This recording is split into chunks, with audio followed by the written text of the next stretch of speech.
Welcome to Uncovered. It's Wednesday. I'm Anthony. He's Ron. Together we uncover the MAGA propaganda that is not covered by the mainstream and corporate media. We have so much to talk about. We're obviously going to start with the big conversation of the week, which is the data breach, this leak via the app Signal, which is now the #1 app in Yemen, apparently. So maybe we should start there, Ron. They would be smart to get it. Yeah, exactly. You as I were not surprised by this, by the fact that this app was being used by senior members of the administration to talk about this attack on the Houthis in Yemen. And I should maybe just caveat this with that Donald Trump has killed more people in Yemen in the last week than has been killed over months of previous administrations. I mean, he just doesn't care. There's never any talk about that. People are so distracted with this national security leak that they actually forget about the fact that literally dozens of people have been slaughtered in this way, including civilians. Anyway, let's get back to the story that we're looking at. Were you surprised? I was surprised that a reporter was on the text chain. I mean, more surprised even that it was Jeffrey Goldberg. I mean, that still hasn't been answered yet, that question. It was Mike Waltz who did it, who added him to the chat. And the question is, there's a little mystery there because Waltz is claiming, I've never talked to Goldberg. I've never, and keep in mind, if Waltz had been talking to Goldberg, he would be fired immediately because Trump hates Goldberg because Goldberg was the one who wrote the suckers and losers story. Right. So he hates him probably more than any other reporter except for Maggie Haberman. So it's probably like the second reporter that Trump hates the most. Maybe Acosta's up there too. But Goldberg is 1 or 1A. So if Waltz was leaking to Goldberg, talking to, because a lot of these people have reporters in their phones. Then I think that he would be fired. So the question is, how is it? He says he never spoke to him. Goldberg says, I have spoken to him and I have met him. And that's all I'm going to say. Yeah. I am not. And he was asked point blank, like, can you tell us what the details of that were? And he says, I'm not going to describe my contacts with him anymore. So something's going on there.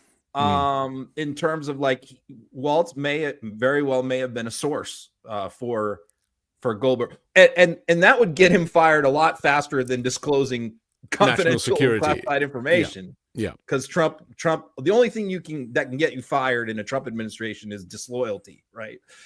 So that's really the issue there. That's, to me, very interesting. Is how exactly did that happen? Where he was added, why him? They're kind of trying to like say, well, maybe it was a staffer who thought it was someone else with the same initials. Still, someone was talking to Goldberg in the Trump administration, and I'm sure that that's like the #1 thing that they want to know when they do their internal investigation. But I think, if I'm not mistaken, the person who has been put in charge of doing that internal investigation is Mike Waltz. So exactly. I'm not sure if that's going to get anywhere. Well, Trump has basically said that because the mission went well, that therefore none of this is a problem because they killed all the Houthis, and so they're as far as he's concerned, brown people dead, good, white people in trouble, doesn't matter. That's how I read it anyway. Let's take a look at, going back to that though. I mean, the problem with him claiming, them claiming like this was a huge success. I mean, U.S. governments under both Democrats and Republicans have always claimed missile attacks were a huge success, always.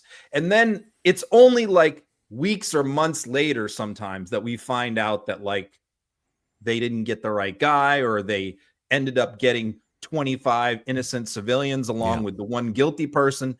So, on this stuff, none of us know whether this was a success or not. I mean, we're all just having to take Trump's word for it. That's #1. And #2, how do we know that this is going to have any impact whatsoever on shipping?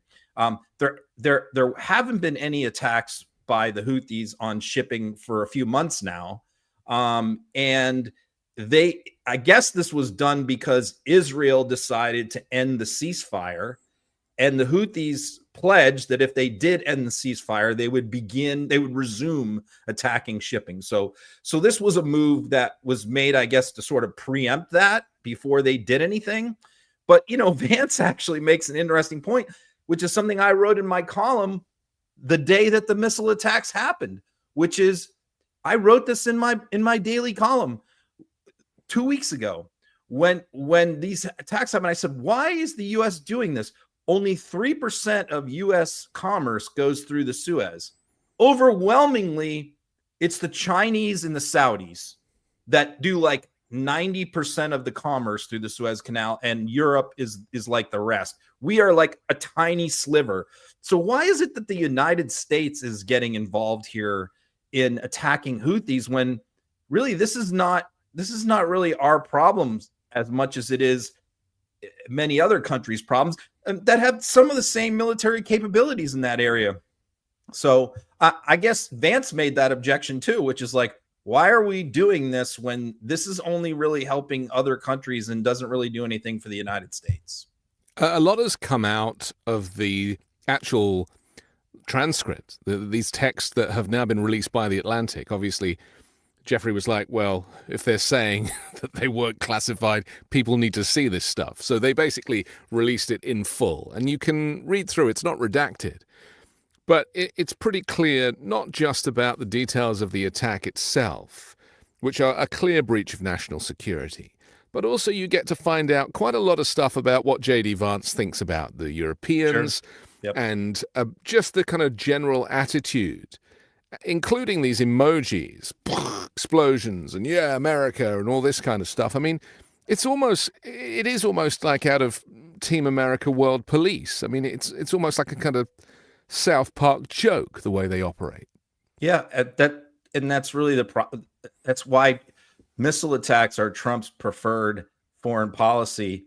He's always been that way. He loves missile attacks because, it's something where no U.S. service members get their hands dirty, or, they aren't get put in collateral damage doesn't bother him.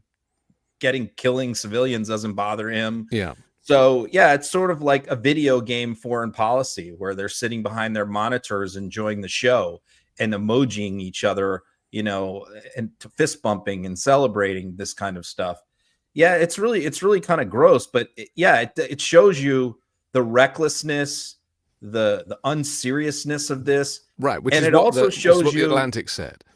Yeah, and it also shows you, despite the objections and the hesitations, that clearly this was a Donald Trump operation and a Pete Hegseth.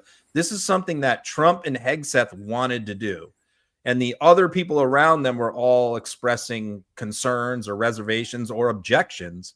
But no, Trump wanted to do this, probably because he wants to project this tough guy, Biden was weak, I'm strong. And he's saying, I did this to protect U.S. shipping. Well, there weren't any attacks. There haven't been any attacks on U.S. shipping. So this is like a preemptive thing. It doesn't square with his whole like America first, no more wars, sort of a campaign platform when, we're constantly getting embroiled in new conflicts everywhere. But he's a psychopath. I mean, we forget that. I mean, it was rumored when he first got in 2016, he was like, okay, who can I kill first? Yeah. I mean, to me, there is a kind of sadistic need to rid the world of people of color, and that this goes back to the white supremacy that he and Pete Hegseth both entertain together. Yeah. Well, clearly he has no value. He talks a lot about wanting to end the killing between Russia and Ukraine, but doesn't have those same concerns about Gaza or other places where maybe the people aren't as white. So sure, it could be a racial component as well, but it's inbuilt. Sadly, this is the kind of thing, foreign policy that Trump likes to do. And, let's not forget the cost. I mean, the cost of these missile attacks is in the billions every single time we do it. So while Doge is busy, closing Social Security offices, Trump is spending billions in missile attacks on, apartment buildings in Yemen. And there was a reference to an apartment building collapsing after a woman had gone back into it in the text thread again, which was another expose of how they just have no interest in the difference between civilian and military targets. I'm going to play the clip of Trump first of all. Yeah, I'm going to play the clip of Trump first of all, just his reaction to Signal, to the when he was asked the question. And I mean, he talked about it was like, he got off the line. Like, he talked about it like it was a phone call, like he didn't really even know what Signal was. Let's take a look. That's an app that a lot of people use. And somebody got on. I happen to know the guy's a total sleazebag. The Atlantic is a failed magazine. Does very, very poorly. Nobody gives a damn about it. This gives it a little bit of a shot. And I will tell you this, that they've made up more stories, and they're just a failing magazine. The public understands that. He's a... Yeah, well, here we go. Same old playbook. Discredit the media. Authoritarianism 101. Yeah, well, he gets a question about the app and why they're using Signal. Of course, he quickly has to divert over to his rant about the Atlantic. That's always his move is you fixate on one word of the question and you spend all your time talking about that rather than the actual question, because he can't answer the question. Number one, he doesn't know any of the technology involved, doesn't have the first clue. He's literally like, I pick on the boomers all the time here, my parents' generation, but he's literally like the boomer who doesn't know anything about. What about technology. when he got in the Tesla the other day and he goes, it's all computer. It's all computer. Yeah. I mean, there are boomers who are tech savvy, so I'm not overgeneralizing, but he is like the poster child for the anti-tech boomer who's using the flip phones and stuff. Yeah. So, and keep in mind, he had to run his social media account for many years, Dan Scavino, because he couldn't figure out how to do it. And then when he finally did do it himself, his password was MAGA 2020, and he promptly got hacked. He does know how to turn off Barron's computer, apparently. Yeah, right. So there is that. But the other thing is the constant attacks on Goldberg, and the Atlantic. It's not just him. It's every member of the administration. That obviously is the game plan here, is the talking point. Everybody go after Goldberg. Go after Goldberg. He's a hoaxer. He peddles false stories.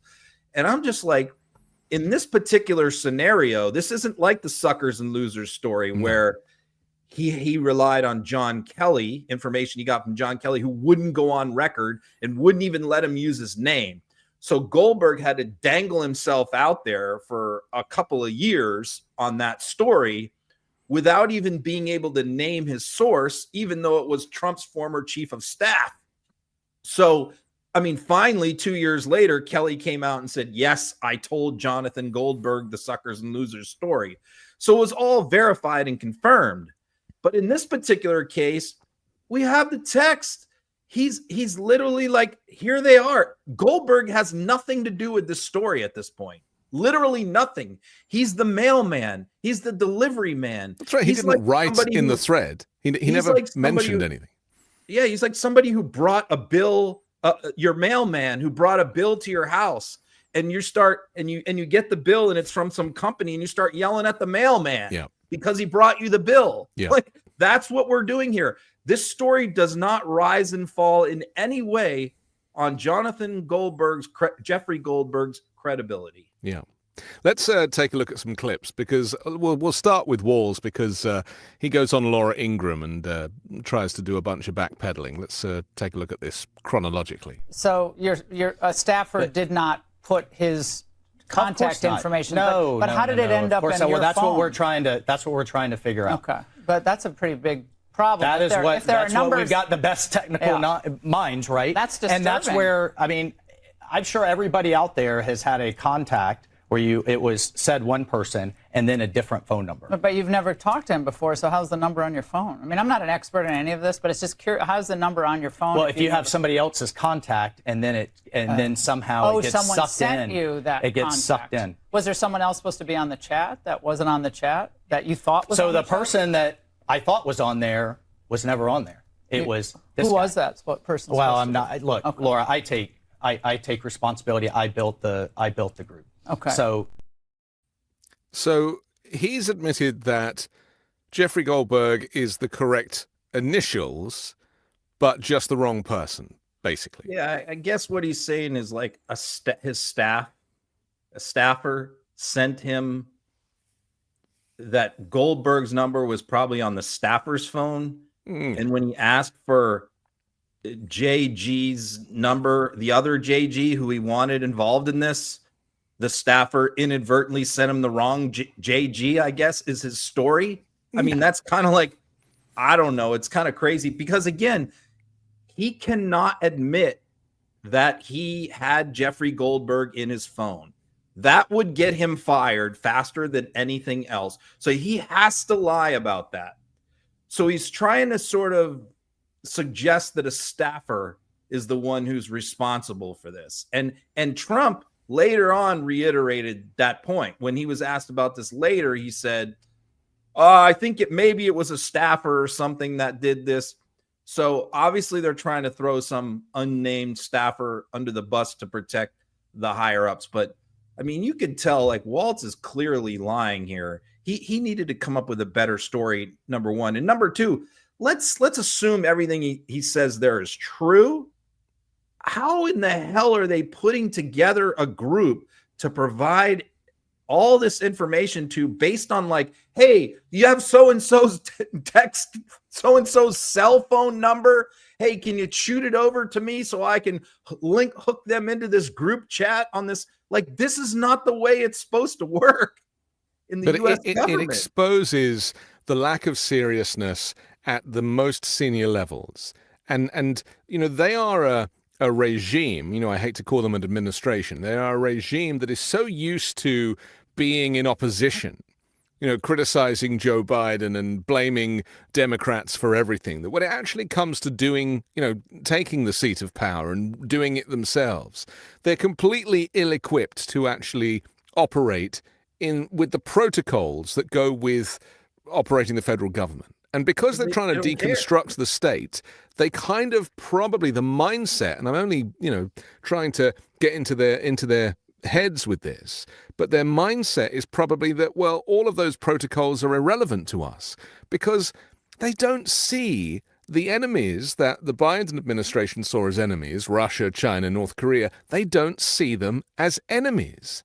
You know, this all comes from the top. Trump sees Kim Jong as his buddy and his best friend. Putin's one of his best friends because he doesn't have any friends, remember. So dictators become his closest, even though he can't get them on the phone when he needs them. And Xi Jinping, I mean, to Donald Trump and to the Trump administration, these people are not enemies of the state. And so that's why I think they're just so laissez-faire about the way that they operate, because it just doesn't matter. It's Europe they hate. It's Greenland that they hate. It's Panama that they hate. Well, and except one of their enemies of the state, they included into the text chat, which is Jeffrey Goldberg, you know, who they would consider an enemy, and they added him.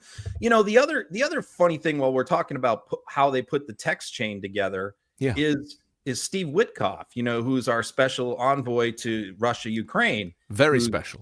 Terrible. And so there was a lot of controversy because people figured out, internet sleuths, that he was actually in Moscow while this was happening. And he was included in the group. And so they were like, oh my God, you know, he was getting these messages in Moscow. They could have tapped into him. But then he came out this morning and posted that, no, that was sent to my personal cell phone. And when I went to Moscow, I left my personal cell phone in the US. I did not bring it with me. I brought my government, restricted, secure cell phone with me. So he just disclosed with that defense that his personal cell phone was included in this chat, which is shocking that rather than add his government secure phone to this, they added his personal cell phone, which could be hacked by anyone easily at any time.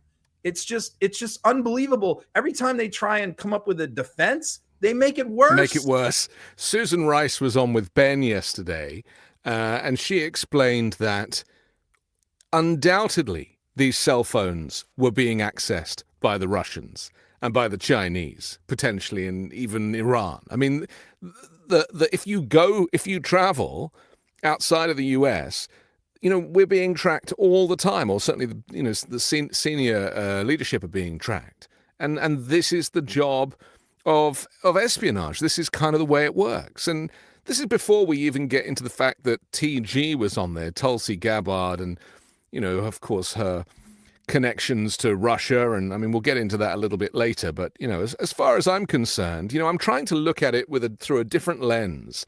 Because if we look at it through the lens of America as it was just 2 months ago, the enemies are the Russians, and it's just not that way anymore.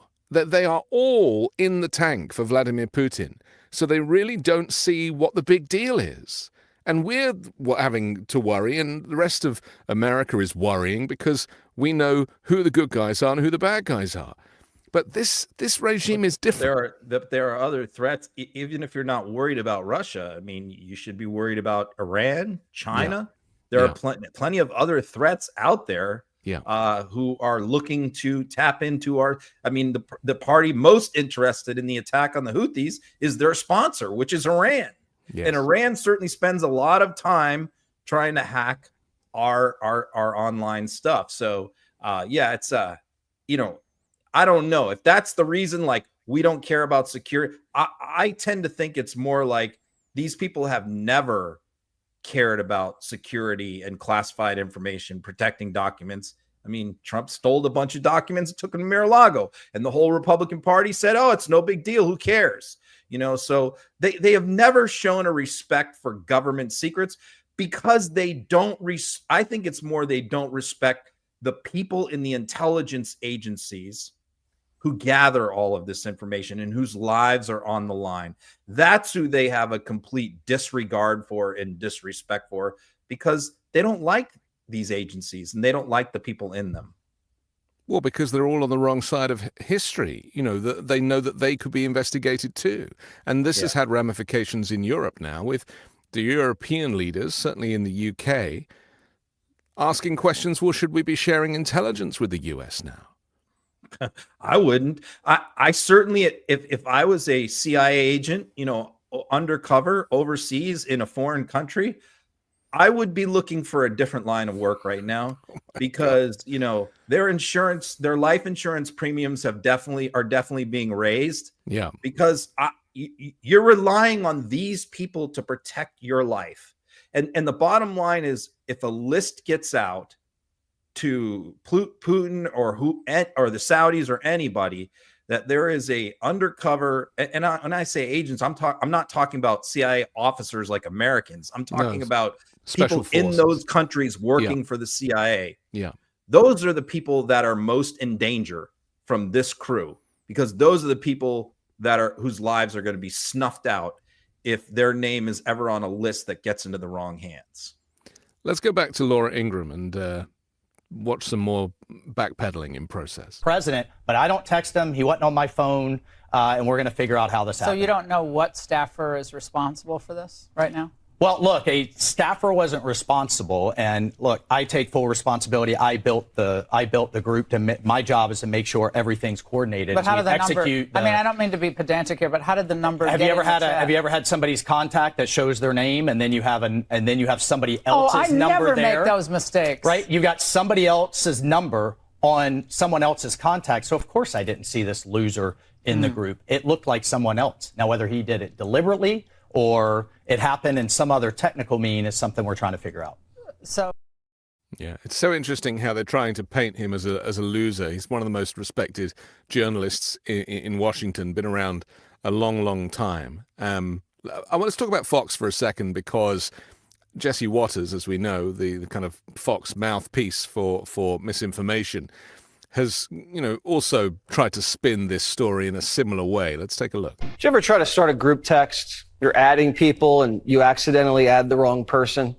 All of a sudden, your Aunt Mary knows all your raunchy plans for the bachelor party. Well, that kind of happened today with the Trump administration. Mike Waltz was putting together a group chat on Signal, an encrypted app, with the Secretary of Defense, the VP, and a bunch of other national security officials to collaborate on whether to strike Iranian proxies in Yemen who keep firing missiles and shutting down shipping. Well, National Security Advisor Mike Waltz accidentally added a reporter to the group text, and not a good reporter. Jeffrey Goldberg from The Atlantic, one of the biggest hoax artists around. Well, he heard some things he probably shouldn't have, but could have been a wee bit of a security breach. But it's not like they homebrewed a server and then bleached it or kept classified documents in their garages next to their Corvette. I'm sure it won't happen again. He's just a remarkable creature. I mean, you could write books about his storyline. I feel like they are going to run out of road to spin this story, if not in a day or so already. Yeah, it would really. It's always interesting to me to watch how Fox handles a crisis involving Trump or his administration. You know, and we go back to 2020 in the immediate weeks after the election. They had to decide if they were going to go with the big lie, if they were going to buy in and promote and amplify the election fraud conspiracies, or if they were going to take a step back and report it straight, which reporting it straight would have been like, this is what the Trump people are alleging. You know, this is what the Democrats are saying. And, you know, you decide. We report, you decide. That's our slogan, right? But they decided to go all in. You know, They decided that they were going to 100% get behind the conspiracies.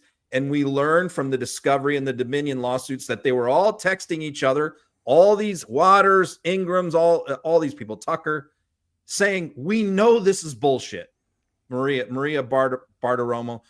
They all knew it was a lie, but they were like, we have to do this. You know, we got to be loyal to Trump and all this kind of stuff. And this is what their audience wants. We're getting killed by Newsmax in the ratings because they've gone all in. So we need to go all in. So they decided to take that road, and it cost them $787 million. So now here we are again, you know, 4 years later, and they have another one of these moments where they have to decide.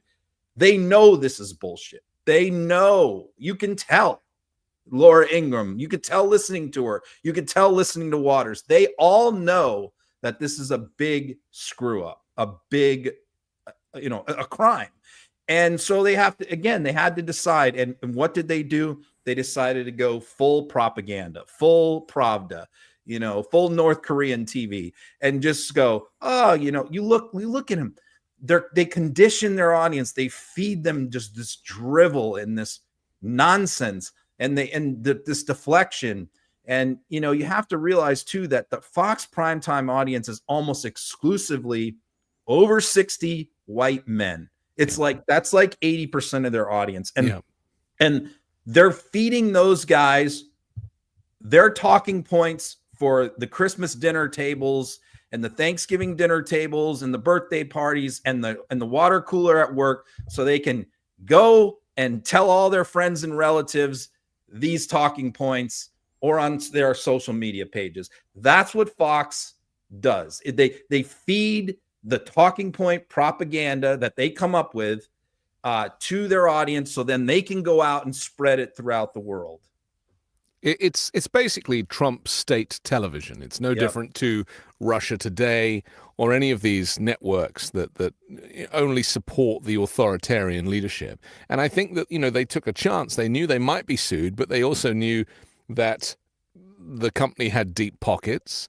And even though it cost them, it was almost $1 billion, wasn't it? The fine in the end. But Rupert Murdoch was just had to pay it.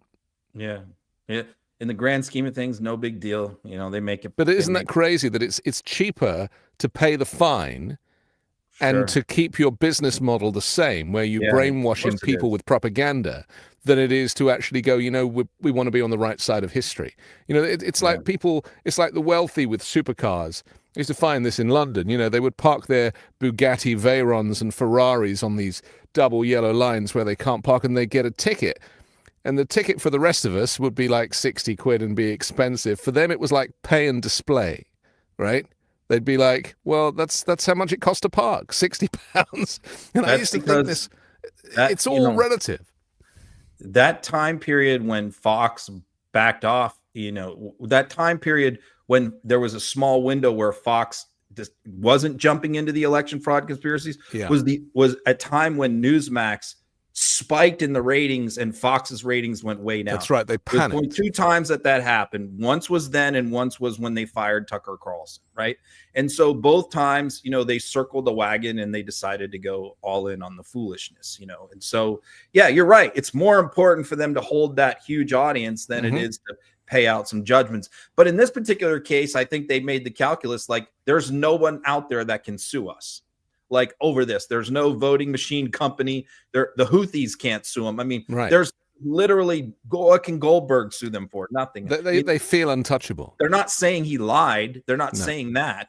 They're just saying, oh, he's a left-wing scumbag. Okay, he's a hoaxer. Okay, whatever. What is he hoaxing about? Same thing with the suckers and losers story that they said. He started the whole hoax thing with him. It's like, all he did was report what General Kelly told him, who's Trump's chief of staff. How is that starting a hoax? Right. The Democrats have actually done quite well over this story in the last 48 hours. They've been stepping up a lot of the announcements they've been making. They're saying all the right things. I mean, it's hard not to get this right because they're so banged to rights with this story because, of course, the paper trail, the evidence is all there, the receipts, as we like to call them these days. But Pete Hegseth, they're calling for his resignation. He, of course, leads the Department of Defense. He's at the very kind of nucleus of this story. I just want to show a quick clip of him responding to this story when it first broke. Looking forward to it. One question. Can you share how your information about war plans against the Houthis in Yemen was shared with a journalist in The Atlantic? And were those details classified? You're talking about a deceitful and highly discredited so-called journalist who's made a profession of peddling hoaxes time and time again, to include the hoaxes of Russia, or the fine people on both sides hoax, or suckers and losers hoax. So this is the guy that peddles in garbage. This is what he does. I would love to comment on the Houthi campaign because of the skill and courage of our troops. I've monitored it very closely from the beginning. And you see, we've been managing 4 years of deferred maintenance under the Trump administration. Our troops, our sailors were getting shot at as targets. Our ships couldn't sail through. And when they did shoot back, it was purely defensively or at shacks in Yemen. President Trump said, no more. We will reestablish deterrence. We will open freedom of navigation, and we will ultimately decimate the Houthis, which is exactly what we're doing as we speak from the beginning, overwhelmingly. Why were those details? Yes. Got to kill as many people as possible before we get found out. I mean, just the fact that he talks about the suckers and losers story as being a hoax and Russia. I mean, the irony of that is crazy, considering that Trump and the entire regime are on the side of Vladimir Putin quite clearly. And still they're claiming that the Russia story was a hoax.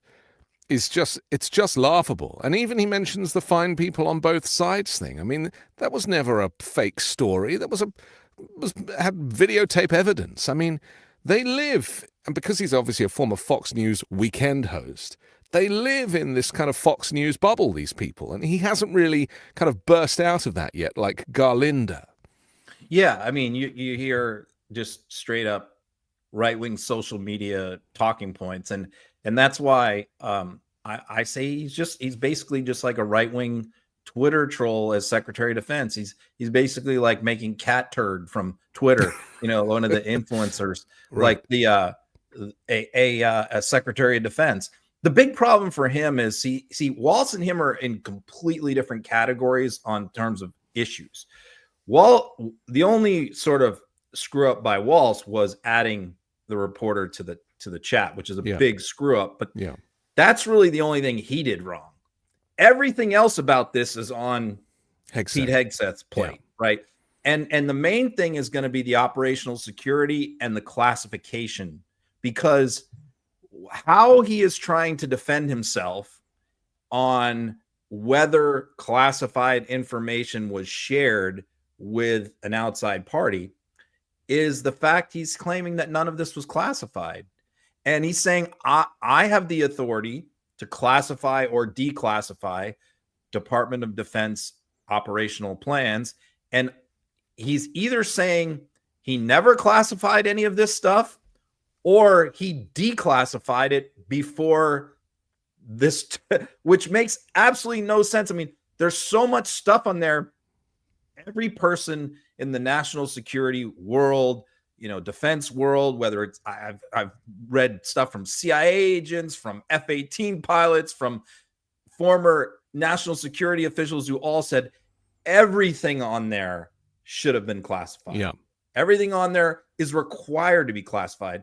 So either he didn't classify stuff that is supposed to be classified, or he's just flat out lying about that whole thing. So that is, I think, like, in the grand scheme of things, that is a much bigger problem and story than Walsh including a reporter. Like, they all want to, what the Trump administration is going to do is they're going to want to focus on that part of the story. Yeah.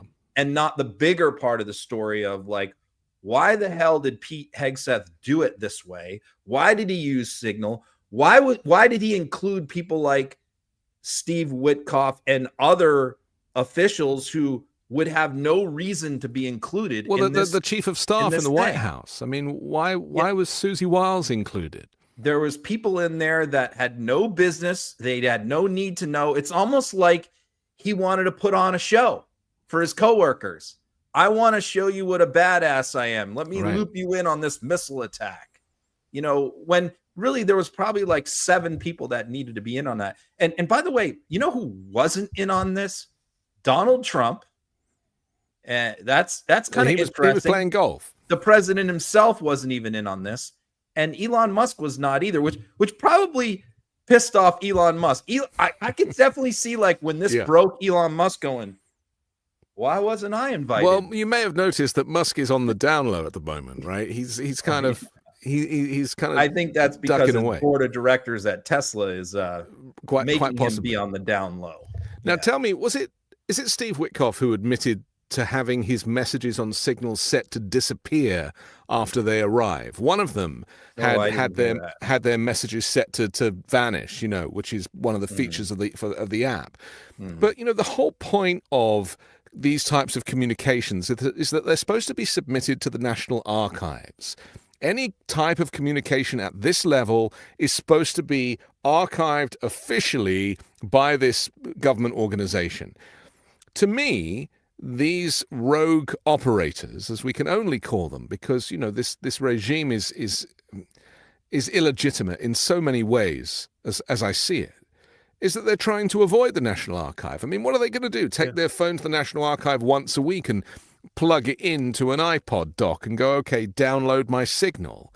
I mean, this app is so locked down that it can't be reached remotely. So are they purposely trying to circumnavigate the National Archives with their communications? Well, more than that, I think that they're trying to circumvent the House Intel Committee and Senate Intel Committees and House and Senate Armed Services Committees from oversight on these things. That's the thing. They're trying not to leave a trail on government devices and servers, or for the next administration, if there is one that's a Democrat. They don't want them to be able. They don't want to be held accountable for anything that they do. And the irony is that they're trying to hide things. They're using these different methods that are not traditional or not approved in an attempt to hide things from the public and from other government entities that could hold them accountable. And while doing that, they ended up putting it out to the entire world. And these are the people that criticize Hillary Clinton for her email server. Let's not forget it was James Comey that got up and said that the FBI is investigating Hillary Clinton just a couple of weeks before the election in 2016 that certainly helped Trump get elected. that there is so much history here. That's why this story is such a huge story, because the hypocrisy is rife. Yeah. And that's what they're trying, they're trying to constantly change the subject. Yeah. What about Hillary? What about this? What about that? What about the boxes in Joe Biden's garage? Right. And Democrats just simply can't take the bait on this in any format, on any talk show, debate show, in Congress and committee hearings. They can't take the bait on that stuff. It just has to be, look, I'll debate you on Afghanistan, the Afghanistan withdrawal all day long on another show, but today we're talking about this. And that's the way Democrats have to always handle the Republican deflection machine. Let's talk about Caroline Leavitt. She is your favorite press secretary and mine, and she had something to say about it. She was posting about Signalgate, as it's come to be known. She said Jeffrey Goldberg is well known for his sensationalist spin. Here are the facts about his latest story. There were no war plans discussed. No classified material was sent to the thread. The White House's counsel's office had provided guidance for a number of different platforms for President Trump's top officials to communicate on as safely and efficiently as possible. And the National Security Council stated the White House is looking into how Goldberg's number was inadvertently added to the thread. I mean, these are obviously kind of early days reactions where they responded too quickly. Would you say that that's what happened here? Well, that's not her words, okay? Like, that is the entire White House getting together and formulating their talking points, and those were the talking points, right? And so what's outrageous about these talking points is the first one.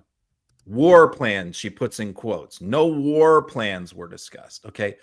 This is a semantic game that they're playing. Hegseth, her, and others. They're saying these weren't quote unquote war plans. Okay, what were they exactly? Well, they were attack plans, they're strike plans, they were missile plans, they were all kinds of plans, but not war plans. Like, you can't use the word war plans. Hegseth is like, these weren't war plans. They were something else. Well, look, we all know what they were. They were plans for a missile strike. However you want to, whatever term you want to use to describe it, that's what they were. Okay. So playing these word games, they weren't war plans. They were some other kind of plans. Doesn't fool anybody. Doesn't fool the public. Makes them look ridiculous. The second part is the classified part. No classified information went out, which again takes us back to Hegseth, which means that either they're saying Hegseth never classified any of this information, or he declassified it before it went out. None of that makes sense.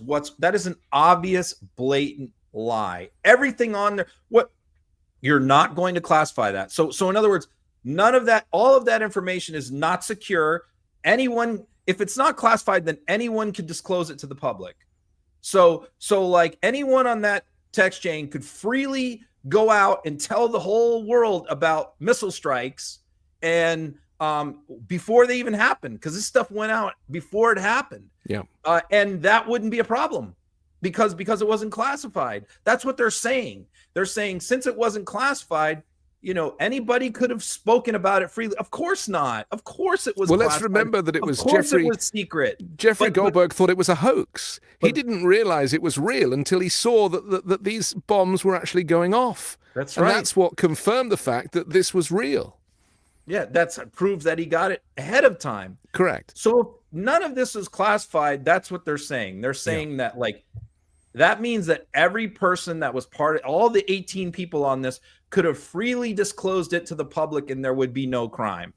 And they're going with this preposterous story because they don't want it to be that one of them committed a crime by disclosing it to the public. But the easier defense would be, we inadvertently did this. We made a mistake. Yes. The easy play here that would have really put a damper on the legs of this story would have been if they came out very early and said, we screwed up. We made a mistake. We apologize.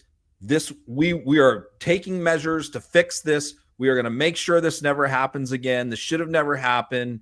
And this was a major screw up by us, and everybody is going to be disciplined. Okay. Now, the Democrats certainly would not have accepted that the story end there, but that would have helped them with the public, and it would have helped them with their own allies in the media, some of whom they've lost now because they've lost some of their allies in the media because of how they've handled the story since it came out. Well, they've also lost some Republican Congress people and senators as well, who are coming out and saying because of how they've handled it. Correct. I think if they handled it differently, but as we know, that is not part of the MAGA DNA. It is not in their DNA. It's the Roy Cohn stuff. It goes right back to Roy Cohn. Taught Donald Trump. Yeah. And what Donald Trump taught the rest of them. Yeah. Never apologize. Yeah. Never admit a mistake. Yeah. That's the MAGA code. That's the MAGA creed. Yeah. Donald Trump has never once admitted in his whole life that he ever made a mistake. He's never once in his entire life apologized to anyone. So why would we think that that would happen in this case? Joey Manorino is one of these right-wing influencers. He posted, if you believe for 1 minute that Pete Hegseth, Marco Rubio, Mike Walls, and JD Vance randomly and accidentally added this most rabidly anti-Trump journalist to a national security group chat, you're definitely the mark. These are some of the most competent people in the country, and you believe that they would just screw up like this? Simply not possible. This is called media strategy, and Trump is famous for stuff like this. I mean, rendered speechless, Ron. These right-wing influencers, I follow all of them for many years. Yeah. And you know, they're like the Keystone Cops. I mean, it's almost like laughable to watch them in action. And I do every single day. Yeah. And, you know, when stuff like this happens, you know, I'm not in on their group chats, but it happens. And you can almost like be a fly on the wall and I can almost tell you what's happening in those text chats. And you know, they're scrambling to come up with the best story to go with to defend Trump, you know. And we're talking about like 30 or 40 people here, and they all have huge followings on social media. You know, I'm talking about between 500,000 and say 3 million followers. They all have them.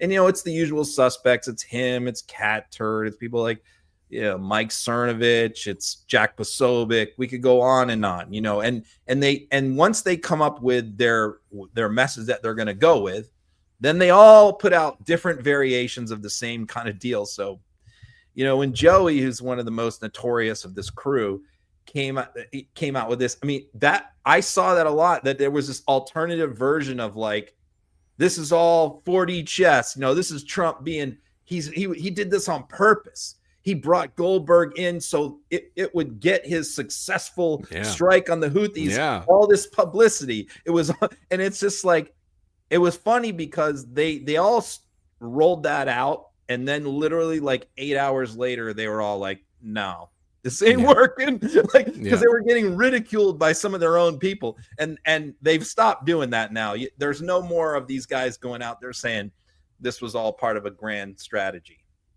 We have to take a quick break, but I want to come back and show Tulsi Gabbard's testimony in front of this security hearing and see how she was grilled by Democrats and others. We'll do that next here on Uncovered. Life moves fast, and sometimes you just need a way to relax, recharge, or stay focused without overcomplicating things. And that's where Via comes in.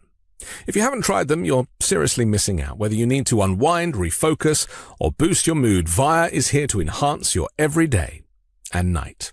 Trusted by over 500,000 happy customers, Via is changing the game in natural wellness, blending powerful, high-quality hemp-derived ingredients to deliver real, effect-driven benefits. Whether you're looking to sleep better, have a better libido, improve focus, recover, or simply relax, Via has a tailored solution just for you.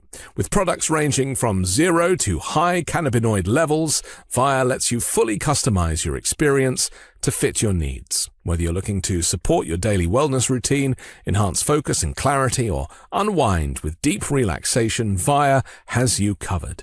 From their award-winning effect-forward gummies to calming drops, every VIA product is thoughtfully crafted, made with organic, lab-tested hemp, sourced from trusted, independent, American-owned farms. And the best part is that VIA legally ships across the UK, discreet, direct to your door, no medical card required, and backed by a worry-free guarantee. Not sure where to start? Take VIA's Product Finder quiz to get personalized recommendations tailored to your needs. It can take less than 60 seconds to complete. So, if you're 21 plus, treat yourself to 15% off and get a free gift with your first order using our exclusive code UNCOVERED at viahemp.com. That's VIIAHEMP.com, and use that exclusive code UNCOVERED. And you can find links to our sponsors in the description below. Okay, Ron, let's get back to the pack. We have Tulsi Gabbard, who is, what is she, head of national intelligence or something? Right. I mean, that's a bit of a contradiction anyway. There was a lot of questions about her as an individual because of her support for Assad in Syria and for Russia, and repeating Russian talking points and retweeting RT stuff. And then she gets this senior role in the administration. It's as if they specifically and purposely wanted to put her there. Well, she was on the text thread as well. TG, I think she was called. Originally, when she was on the stand being asked about this yesterday, she refused to admit that that was her. Comes back a second day, and now all the cards are out on the table. Let's take a look. Yes, Senator, I was. Were you using your private phone or a public phone for the Signal discussions? I won't speak to this because it's under review by the National Security Council. Once that review is complete, I'm sure we'll share the results with the committee. What is under review? It's a very simple question. Are you your private phone or officially issued phone? What could be under review? National Security Council is reviewing all aspects of how this came to be, how the journalist was inadvertently added to the group chat, and what occurred within that chat across the board. But so you were not going to disclose anything about whether you use the phone? Yeah. I'm surprised that any of them even showed up for this hearing. You know, I wouldn't be surprised if they start to disband any of these committees soon because they just don't like the oversight. Well, I suppose, but I mean, keep in mind, they definitely would not have had a hearing on this subject. Yeah. This was part of a quarterly or a regular hearing that both the House and the Senate have on back-to-back days, intelligence committees, which is supposed to be a threat update. So the subject of these hearings was supposed to just be a generalized threat report around the globe of different threats. And then this story broke the day before. And then they become the threat. So this hearing was not supposed to be about this. It just so happened that this happened the day before Gabbard and the CIA director Radcliffe was supposed to testify at this hearing about something else.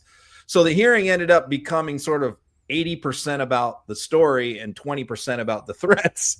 So, but what was interesting about Gabbard's testimony was, yes, there was that part where she refused to say that it was whether it was sent to her personal phone, which means it was sent to her personal phone. Yeah. I mean, if it was on her government secure phone, she would have freely admitted that because that would not get anybody in trouble. But because she was using her personal phone for this, that would get people in trouble, including her. And so that's why she wouldn't talk about it.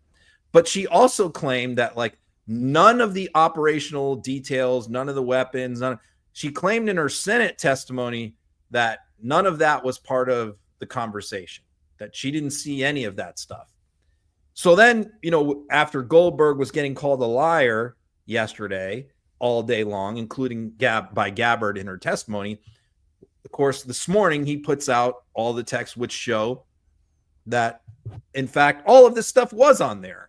And so today she went in front of the Senate after her testimony in the House and was confronted by the ranking member, Jim Hines, and who was basically like, you said yesterday that none of these details were discussed. Now the details have all been made public overnight, and they were discussed. So you lied yesterday. Let's and take a look at her I just response. didn't remember. I didn't remember. She misremembered. Let's take a look. Member, my answer yesterday was based on my recollection or the lack thereof on the details that were posted there. I was not, and what was shared today reflects the fact that I was not directly involved with that part of the Signal chat, and replied at the end reflecting the effects, the very brief effects that the National Security Advisor had shared. So it's your testimony that less than 2 weeks ago, you were on a Signal chat that had all of this information about F-18s and MQ-9 Reapers and targets on strike, and you in that 2-week period simply forgot that was there. That's your testimony? My testimony is I did not recall the exact details of what was included there. That was not your testimony. Your testimony was that you were not aware of anything related to weapons packages, targets, and timing. I mean, they kind of live in a parallel universe where nothing matters, where accountability, caring about the country, being patriotic about the country, as you say, apologizing, just being honest about it. Even when there are receipts and evidence, they just cannot bring themselves to live in our shared reality. They have to be in this other place where they're always right. It's so frustrating to watch. And it was so mind-boggling to me yesterday because they were all denying that there was any war plan. Again, we're going to talk about semantics, but there was any details about this operation. They were all denying that was the case because that was the one part that Jeffrey Goldberg said that he wasn't going to make public because it was too sensitive. Yeah. So so the one part he said, I'm not going to disclose to the public out of concern for national security. That's the part that they all then denied, and they all said, so I was like, I posted on Twitter, I'm like, it makes no sense for them to be like so adamantly denying something that he clearly has in his possession. All he needs to do is decide at any point in time to release this stuff. And then you're proven to be a liar, which is exactly what happened. But the irony is that Goldberg said that he felt free to release this stuff, which he didn't before, when Hegseth said none of this was classified. So when Hegseth absurdly came out and said none of the information on the text chat was classified, that freed up Goldberg to be able to safely release it all. That's what he said. He said, oh, if the Secretary of Defense is saying it's not classified, okay, here you go. So, which then proved that Gabbard lied in her testimony yesterday before the Senate. But of course, nothing will happen because who would have to do a criminal referral for lying to Congress? Congress. Who controls Congress? Republicans. Who would prosecute that? DOJ. Who controls DOJ? Republicans. So there is no accountability. And look, even Speaker Mike Johnson today has been saying that, maybe we need to do away with federal judges because they keep, ruling on the wrong side. I mean, I don't think people quite understand. I mean, some people do. I'm not ruling everybody here, but this is the playbook of the authoritarians where they are literally going to shut down everything that causes friction against their plans. And, I was watching the CEO of NPR being grilled by a select committee earlier, and she was backpedaling and groveling and saying they should have done more to investigate Hunter Biden's laptop, and she regrets calling Trump a fascist and an authoritarian. And I was thinking, you're wasting your time. They're going to shut you down anyway. Why are you? I appreciate that, you've got to support your funding here, but not standing up to fascism in this moment in history is going to cost you deeply, because they are just going to shut at anything that stands in their way, including the judiciary, including National Public Radio. It's all going to be shut down. Well, look, who are the only entities holding the Trump administration accountable right now in any way, since Democrats are in the minority? And we can yell at Democrats, and I agree to some extent with Schumer and Jeffries, although I'm not happy with their leadership. I will say the only part I agree with them is they're limited in what they can do because of they are in the minority. Okay, I accept that part of their argument. But so who are the only entities holding the Trump administration accountable for this stuff? Okay, the press in certain circumstances. The press has collapsed. That's I gone. mean, in this particular case, we wouldn't know anything about this story without one reporter. So there are isolated reporters out there who are doing very good work in exposing a lot of, for example, all this stuff with the migrant, things in Venezuela that went down. We wouldn't know any of that if it wasn't for good reporters who are out there grinding. Right, so but a lot of those are independent. When I say press, I want to be very clear. I'm not talking about people you see on television. Sure. That's not the press as far as I'm concerned. I'm talking about reporters, and even I'm not talking about publishers and editors. I'm talking about the reporters out there grinding in the field. Yeah, but the big ones have collapsed. The WAPOs, the New York Times. It's all history. That. I'm not talking about that. Yeah. So that's one organ that can hold them accountable. Mm-hmm. Second is lawyers, who sue them. And of course, what do we see? We see Trump is waging war on law firms, attacking law firms, going after them, trying to take away their livelihood with different executive orders and targeting them in various different ways, like they're taking away their business to represent government agencies and employees. So Trump is going after the media. Mm-hmm. Trump is going after law firms, and the judiciary is the third one. And they're going after the judges. They're talking about impeaching judges, defunding the courts, eliminating the courts. So yes, so those are the three entities, the only three entities that are really able to stand up to Trump, and they have an all-out war underway against all three of those groups. And this is the playbook of authoritarianism. This is straight out the pages of Project 2025. But I was reading that even Project 2025 was suggesting using apps like Signal so as to segregate from the official communication tools. I mean, just a final thing on this subject of the how the missiles strike. Why were they not sitting in a situation room? Why was this not?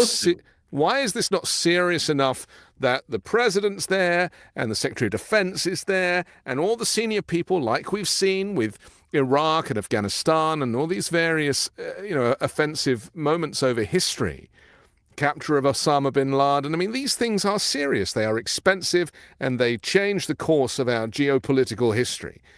Why were they all in different places? Some of them in Russia, some on planes, some on vacation. Why are they all just like, literally like WhatsApping the family? It's in Russia. Yeah. He was looped in.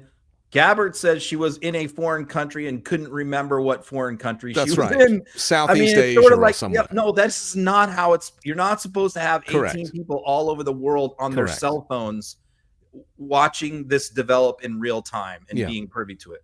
No, none of this is how it's supposed to work. And that is why Pete Hegseth needs to be fired. Setting everything else aside, the fact that he set this up and did it this way is gross negligence and incompetence. It reminds me of that viral video. Do you remember where they took a clip of Trump talking about Qasem Soleimani dying like a dog, and they intercut it with Barack Obama talking about the capture of Osama bin Laden, and how gracious Obama was about this military exercise, and compared it straight to Donald Trump. He died like a dog, and was just so kind of informal about it. And it just really shows the difference between how it should be done properly and how it is when the amateurs kind of get control of the wheel of power.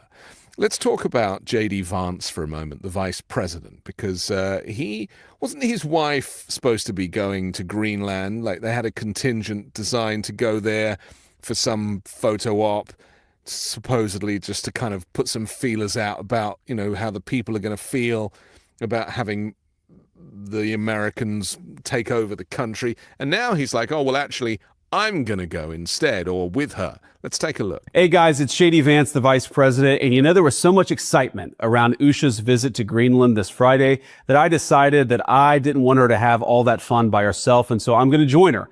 I'm going to visit some of our guardians in the Space Force on the northwest coast of Greenland, and also just check out what's going on with the security there of Greenland. As you know, it's really important. A lot of other countries have threatened Greenland, have threatened to use its territories and its waterways to threaten the United States, to threaten Canada, and of course to threaten the people of Greenland. So we're going to check out how things are going there. And I say that speaking for President Trump, we want to reinvigorate the security of the people of Greenland because we think it's important to protecting the security of the entire world. Unfortunately, leaders in both America and in Denmark, I think, ignored Greenland for far too long. That's been bad for Greenland. It's also been bad for the security of the entire world. We think we can take things in a different direction, so I'm going to go check it out. He's a bit of a shapeshifter, this slippery character, isn't he? Hi, everyone, it's JD Vance. I'm the Vice President. I mean, what's the real story here, Ron? The real story is, I mean, this whole thing is a fiasco. Look, if the United States just wanted to provide additional security for the territorial waters of Greenland, that's not something Denmark or Greenland would have a problem with. We have a base in northern Greenland. Yeah. Like, no one would care. But that's not the goal here. The goal here was we want the United States to take over Greenland and own it, to exploit mineral rights. I mean, that's what they want. Rare earth minerals. They want to exploit the natural resources. They want to Trump Tower Greenland. They want all of that stuff. So the idea that, like, we're going to help with security because Greenland's under threat from Russia, first of all, most of that is overblown nonsense. Second of all, if that's all we wanted to do, we could simply do it and they won't care. But what we're talking about is taking it over by force. And so, you know, when this trip was announced, if Usha Vance had just, or Usha had just contacted their consulate or their embassy or whatever, Denmark, I want to go on a cultural visit, which is what it was originally. This is constantly changed. A cultural visit. Okay, maybe they wouldn't have had a problem with that. But what they had a problem with was she was going to go with Mike Waltz, with the national security advisor and other government and the head of, like, someone, whoever is in the Trump administration in charge of mineral development is also going. So she was the decoy. She's just a decoy, right? Yeah. For all these other people. And what they said is, like, we don't care if the second lady comes, but all of these other people, they're coming with hostile intent. Yeah. We don't want them here. And so that's what they had a problem with. And so they were screaming and yelling about that and saying that they objected to the visit. They will not provide security. They do not want her in any of their towns or at any of their events. She can go to the military base and that's it. And so that's when JD Vance decided to get involved and said he's now going to go, but also that they have canceled some of their other cultural events. Now, I will tell you, during the break, I happened to see, I get a post from a reporter in Greenland, Orla Jolson. And this is what she just now posted on social media. She said, representatives of the American government have been going door to door in Greenland's capital in recent days ahead of the visit. According to TV2's correspondent, Jesper Steinmetz, American representatives have been walking around, knocking on one door after another in the last few days to ask if people might be interested in a visit from the vice president's wife. Everywhere the answer was the same: no thanks.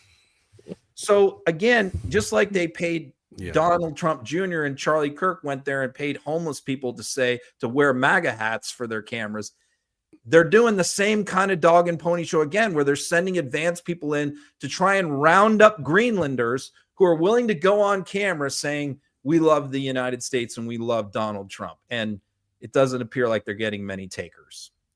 Hitler did a similar thing in the 1930s. Again, I hate to keep being the one to say it, but this goes back to authoritarianism. And this is the Austria and Czechoslovakia. Correct. And this is how the dictatorship operates. They sow the seeds for their propaganda campaigns, and this is how they do it. And they'll go door to door if necessary. They'll spend as much money as they need to change public opinion person by person.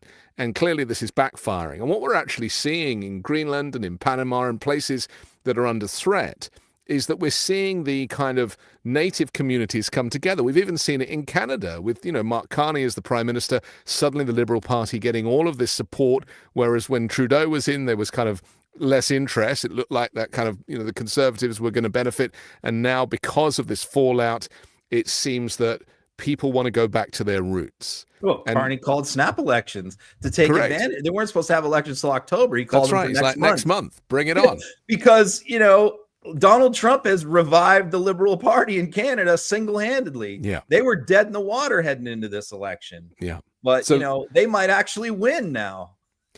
So I've been of the opinion, and I'm not an expert on geopolitics, but to me, because all doors for me lead back to Russia with a lot of this administration, and I'm of the opinion that it's Russia that wants these shipping routes, that it's Russia that wants this territory, that it's Russia that wants to own this kind of, this kind of North American connection, because, Russia's not that far away, and actually it would benefit them. And so is there a theory to suggest that actually the Trump regime is just doing the work of the Kremlin?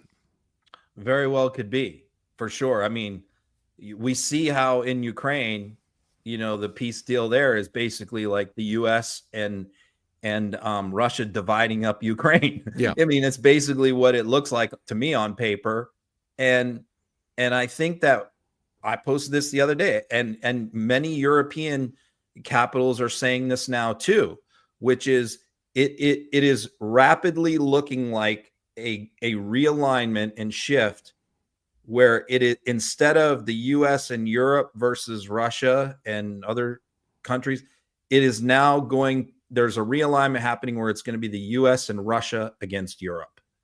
And this plays right into that, right? So the Europeans want the Russians nowhere near Greenland and other places, but they could wedge their way in there through the US.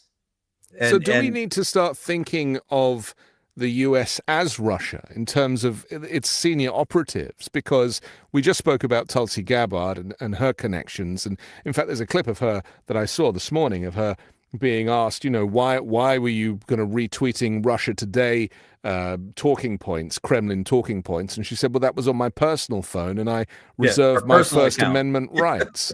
And I was like, I only tweet Russian propaganda from my personal account. Right. So she not my basically, government account. The head of national security in the USA just admitted that she chooses Russian propaganda in her personal life. Right. But that's just her personal life. That's just her personal life. Has nothing to do with professional when she comes life. to work. She's all USA, right? Right. So it's not as if this is a conspiracy theory. Like, there is evidence of this, and she admitted it this morning. And of course, there's the paper trail of her social media. But Trump has never said a bad word about Vladimir Putin. As we know, Putin is not joining in with this ceasefire. It's left Trump with a little more egg on his face. It's orange egg, obviously. And, I just get the sense that even looking at that clip of Hegseth, about Russia, I mean, it's very clear to me that all of these people see Russia as the ally and Europe as the enemy. And so that's it. It's for us to kind of come to accept that is the status quo now. And they're about to lift sanctions on Russia at the same time they impose tariffs on the EU. Yeah. So essentially, like, we're lifting sanctions on Russia and sanctioning Europe for no reason. It's Vladimir Putin's dream come true. But it's not a coincidence. It's not an accident. Oh, no, Putin has been working on. No. Putin's been working on this for decades, literally, and I don't know necessarily. But I don't view it as like the Trump administration is under the control of Putin and Russia. I don't view it that way. I think that they view themselves as a partner, as a co-equal partner. But why is that any different to him being a Russian asset? Well, because I think some people view it as like Putin controls Trump and tells him what to do and gives him orders. He just does. He doesn't say it out loud. I don't view the relationship that way. I don't view it that way. I think he views Putin as his friend and an ally, and I think Putin views him as a useful idiot. And I think that's sort of it's a subtle difference, but there is a difference. But if we get into we don't have time to get into the weeds of how the KGB operates, but Putin is very manipulative, and he has been able to shift Donald Trump to where he wants him over time through multiple conversations. I agree with that. And it's about just peppering the conversation. And Trump is so easily influenced. He gives the impression that he's this great deal maker, but he is completely open to suggestion. And Putin and the Russians and all of the Russian delegation that have been showing up in the Middle East and having these meetings, they haven't even changed their story on Ukraine in years. They have not moved an inch towards Donald Trump's suggestions. And if you're saying that they're now lifting sanctions on Russia, I just had Sybil Browder on the Weekend show this last weekend. And, he's the former largest investor in Russia, now, is persona non grata there.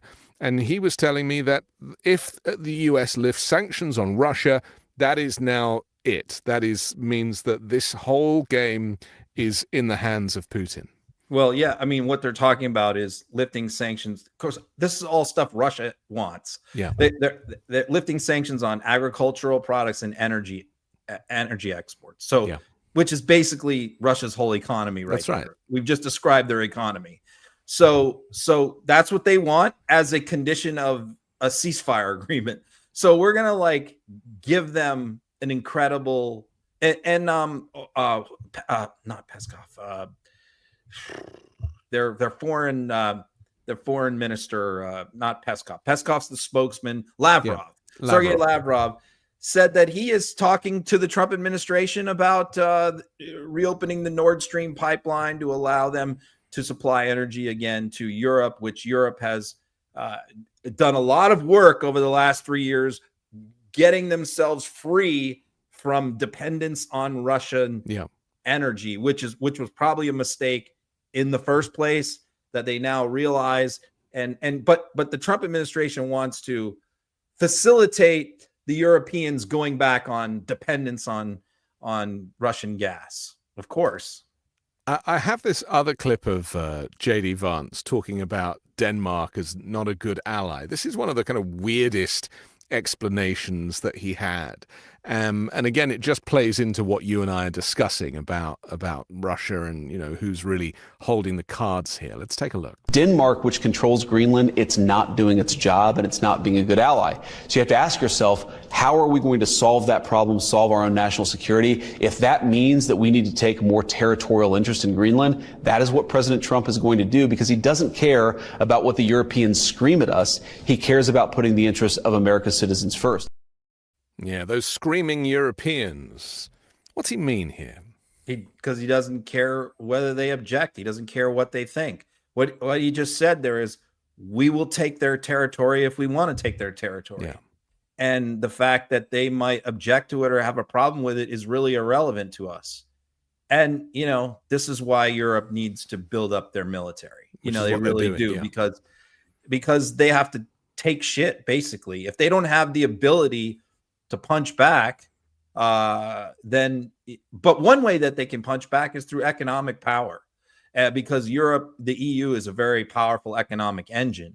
And so I think that the Trump tariffs and all of that, Trump does not fully appreciate how much the world economy is connected and how much the American economy is connected and intertwined with the European economy. And if these tariffs actually do hit on April 2nd, like he promises, and he doesn't take them back, he's going to find out. And the American people are going to find out at that point. So, yeah, the question is, what can Europe do about it. But I think if he actually tries to use force to take Greenland, I have to believe, again, we're always hoping, some Republicans somewhere are going to stand up and say, no, this is not right. We're not doing this, but we you have more faith than I do. As we know, that hasn't been the case very often. No. I mean, as we were saying on the show last week, that, they criticize Trump without saying the words Trump, and that kind of gets them out of it. I don't believe there's going to be any pushback to anything. I think that all of our worst fears will come true. And weirdly, my depression lifted this morning because I've been very upset and sad about all of this. But it was this story, this particular signal security breach story, that kind of lifted me out of a depression about this administration and this regime, because I'm like, okay, now the wheels are starting to fall off. And now that, we're really, everybody, Republicans included, are starting to see quite what a bunch of morons they are and how they couldn't organize a fight in a bar. Because the thing is, like, as we've talked about before, the only thing that they care about more than offending Trump is their own personal political survival. Right. So in this situation like that, like what you just described, the person most vulnerable there is Tom Tillis, who's in a huge... Tom Tillis cast the deciding vote to confirm Hegseth. He claimed he had all these reservations and issues, but he finally at the last minute said, I'm voting for Hegseth. And that got Hegseth over the top, because remember, 3 Republicans voted against Hegseth. So Tom Tillis saved him. Now Tom Tillis has to run in a tough re-election battle in in North Carolina. And Hegseth is an albatross around his neck. He is an anchor on his leg, dragging him to the bottom. Everything Hegseth does, the Democrats are going to use against Tom Tillis in North Carolina. And so they are looking at situations like this, these Republicans who are in these tough election battles, and saying, man, what is the next thing that this crew is going to do that's going to hurt us? So what you're starting to see also is them starting to build some firewalls between themselves and members of the administration who they think could be a problem. We saw Marco Rubio do that today. Marco Rubio comes back from his overseas trip and is just like, man, this was a big mistake. This was a big screw up. People screwed up big time. I had nothing to do with it, And it's sort of like he was the first one to do that, but he's like, he's a young guy. He has his own future presidential aspirations. Yeah, he's in a kind of separate track. Even he doesn't want these guys wrong... dragging him down. That's right. Yeah. So and following on from this, the Democrats have actually been winning some special elections in the last few days as well. Yeah, that's the good news. And they just beat an Elon Musk candidate in Pennsylvania, elections in Florida on Tuesday, and Steve Bannon is not happy about it, though, is he? Let's take a look. Was it Florida 6? Waltz's district. Trump won that district by 30 points in November. I'm old enough to remember when he won in November by 30 points. We have a candidate that I don't think is winning. That's an issue. Both of those happen on April. Yeah. So just fill us in on these special elections, because it's not helping that Republicans aren't doing town halls anymore. Well, these special elections always give you a sneak preview of how midterms are going to go. They always do. They did in 2021, where Democrats did better than expected. 2022 was supposed to be a wipeout for the Democrats, right? But it wasn't. They ended up sort of treading water, and we saw a sneak preview of that in the specials. So now we have some elections in 2025 that are going to give us a sneak preview of 26. We had one in Virginia that went Democrats' way. We had a few others in different states. We just had the one in Pennsylvania that was a seat that Trump won that state Senate district by 15 points, and a Democrat flipped it last night by like 300 votes, 400 votes. So now next week we have some really, really big ones, because we have the Wisconsin Supreme Court race, which will decide the balance of the Supreme Court, which is split. And that is a race where Elon Musk and Donald Trump have gone all in. Musk has spent $19 million so far on that one race, which is an obscene amount of money for a state Supreme Court election. Musk has gone all in. He has the RNC's voter turnout guy, Scott Pressler, has been there for a month every single day. Trump has put out like 5 Truth Social posts about this election. So they're going all in on that. So if they lose that election, which is next week, that is going to look very bad. And the Democrat who's running, Susan Crawford, I think is her name, she is using that in her ad. She's saying Elon Musk is trying to buy this seat. And I think that is the formula for the midterms. The Democrats are testing this out now. Let's run against Elon Musk, actually running against a private citizen in election in Wisconsin for the Supreme Court. And it's working. And now we're talking about what Bannon just talked about, Mike Waltz's seat. Look, let's not get carried away here. I don't believe that the Democrat is going to win the seat. Mike Waltz won this election a couple months ago by 34 points, won this district. Trump won it by 30, but the Democrat has outspent the Republican 9-1. I mean, fundraised the Republican 9-1. Randy Fine is the candidate for the Republicans, who is a deeply polarizing, unpopular figure in Florida.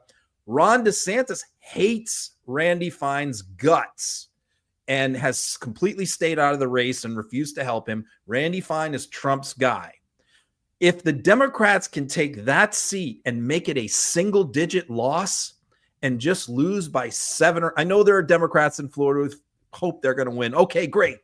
But what I'm saying is this: if he loses by just like 8 or 9 points, that is a seismic bomb. That is an atom bomb that is going to go off in the headquarters of the RNC. So next week's elections are very, very important barometer of where we're at going into next year. I personally wouldn't use Elon Musk as a strategy for 2 years' time. Well, it's less than 2 years now for the midterms, because I think that Elon Musk might not even be around in 2 years' time. You know, I really do think we have to be malleable about strategy. Sure. But what I am banging on about, and I have apologized because it's not a sexy subject, but I've been talking about this SAVE Act time and time again. I've made a whole bunch of videos about it, which is this plan that Republicans have had to suppress the vote by bringing in all of these rules that, you know, you've got to show a passport, you've got to have a birth certificate that will prevent, they reckon it's 30 million Americans from voting. It's enough to sway elections so that Republicans will just keep on winning. We only have a few minutes left today, but I really want to turn to this executive order that Trump signed yesterday. Everyone was so distracted with the Signal leak that they really missed what I think is actually the biggest story of the year so far, and that is that Trump's kind of circumventing the SAVE Act that was in Congress, hadn't been heard yet. It never passed Congress. Well, never passed Congress, and actually just decided to throw it into an executive order and basically rewrite the story on how you can register to vote. And, you know, if you're a female and you've married someone, you've taken their name, then, you know, how are you going to get the paperwork together necessarily to do what Trump wants you to do to be able to register in your new name? So let's just look at this finally, because we have a list here of you know, some of these things that ultimately are now kind of in the way, requiring documentary government-issued proof of U.S. citizenship on voter registration forms. Do you want to just talk to that first? Yeah. Okay, so first of all, let's just say this. It is the biggest story if any of this stuff actually becomes law and happens. Right. So Democrats, when they had control, wanted to put through a National Voting Rights Act back in 2022, and they couldn't do it because of the Senate filibuster. And it's the same thing now. The reason why Republicans can't get this through is because it will be filibustered in the Senate. So Trump is trying to circumvent Congress, and he's trying to change voting laws in the United States through an executive order. And this is Stephen Miller, Project 2025. Which is illegal, right? I mean, effectively what he's... Totally illegal. Here's what I can tell you about Schumer and Jeffries and all this. You know, this is one thing we don't need to worry about them fighting hard on, because this threatens them personally. Okay, Yeah. this affects elected Democratic officials' political survival, and so they will fight this 1,000% harder than they will fight anything else that Trump does, because it affects them personally. Yes, and so they will absolutely go to war on this executive order. I think it's completely unconstitutional, blatantly unconstitutional, because look, the Constitution is very clear.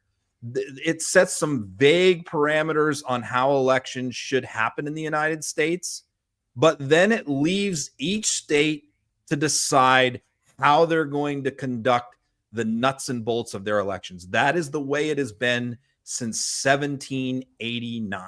So the idea, I question whether even Congress has the power. Even when the Democrats were trying to put through their national voting rights bill, I questioned whether that would hold up in the courts, because I just don't believe that the Constitution gives the federal government power to regulate to the minutia of how states conduct their elections. They've never had that power before. It would be the first time ever that the federal government was trying to meddle in how states do their elections, other than the Civil Rights Act, which protect the Voting Rights Act. That's the only other time, and that was to protect discrimination.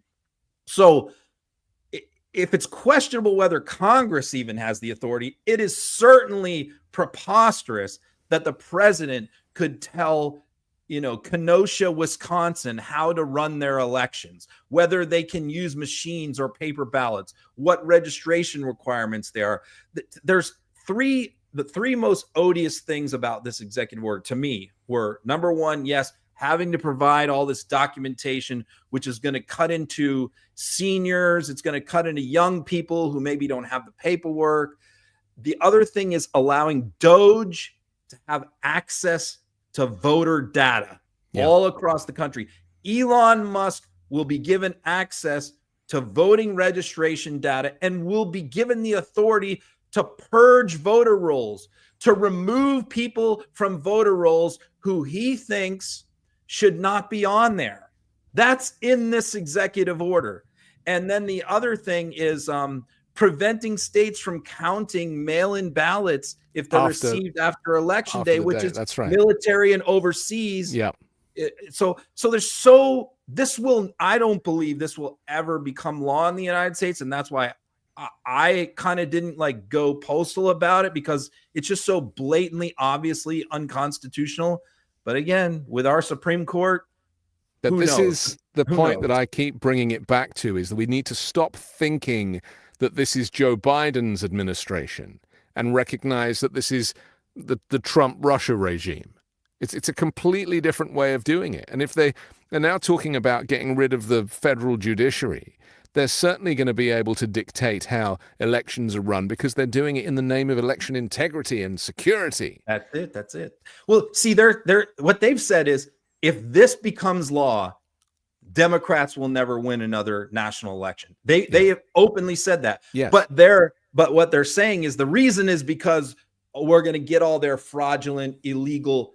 They claim that there's millions of illegal voters that are largely migrants. This is what Musk's argument is, that there's tens of millions of migrants that are illegally voting in every election in the United States. And that's the only reason why Democrats win elections. Yeah. So except for this, let me give you this little stat here that I wrote down. Mm-hmm. In the last 20 years, 2 billion votes have been cast in United States elections. 2 billion votes in the last 20 years. 85 people have been caught. 85 foreign nationals have been caught voting in our elections. Yeah. 85 out of 2 probably billion most by over accident. 20 years. But this is the justification that they are using for all of these changes. Well, it's the same as the trans athletes when there's 11 of them. Yeah, exactly right. Exactly the same thing. Okay, listen, we have to finish, but I'm pleased that we had time to talk about this voting executive order. I made a whole video about it, which you can take a look at. And please do go back and check out the weekend show to learn more about the relationship with Russia. very interesting episode with Sir Bill Browder. Okay, check out our sponsors down below. Download the audio podcast. It drops later tonight of this episode of Uncovered, and subscribe to the rest. And I guess we'll come back and do it again next Wednesday, Ron. You down for that? I think they're going to make us do it. Yeah, I think so too. All right. We're going to have to do it. See you next week. All right.